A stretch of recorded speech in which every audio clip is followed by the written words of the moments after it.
I thank the gentleman for yielding. Madam Speaker, President Biden wants to build back better. What he doesn't realize is that first, we must be able to build. Many otherwise shovel-ready infrastructure projects get trapped in bureaucratic gridlock for years.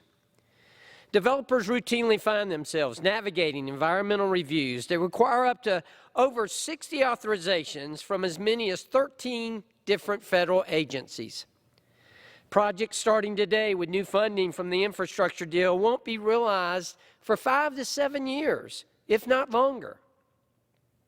After years of project design, engineering, planning, and financing, the 2 to 4 year permitting process commences.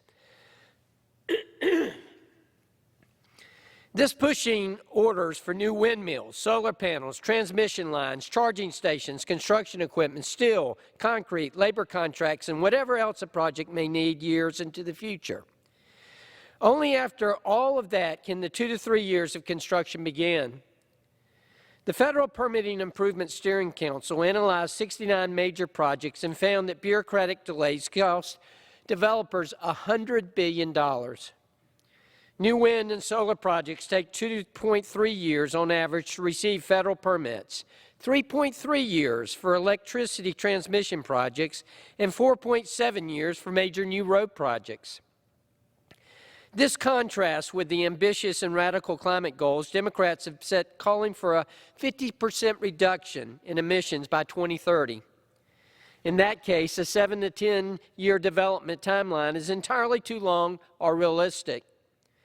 Permitting challenges have resulted in extended delays and creating a chilling effect on new infrastructure investment. This isn't just a sacrifice of time. Perhaps worse, it costs money, a lot of money. 20 to 30% of total project funding is wasted on unnecessary red tape. We are wasting millions of dollars a year by just waiting. Instead of fixing that well-known issue, Democrats chose to throw more money at the problem. Now we see how this has brought on record inflation. Sadly, the cost of these unnecessary delays is ultimately passed down to taxpayers, either through taxes, tolls, or increased rates and usage fees. It's no worse than the U.S.'s infrastructure is falling behind other developed nations. What is curious is, why did Biden's so-called infrastructure bill do nothing to speed up the process and instead double down on delays and bureaucracy? Republicans and Democrats alike are struggling to build around these roadblocks, and it's high time Congress did something about it. I thank the gentleman again for yielding, and I yield back.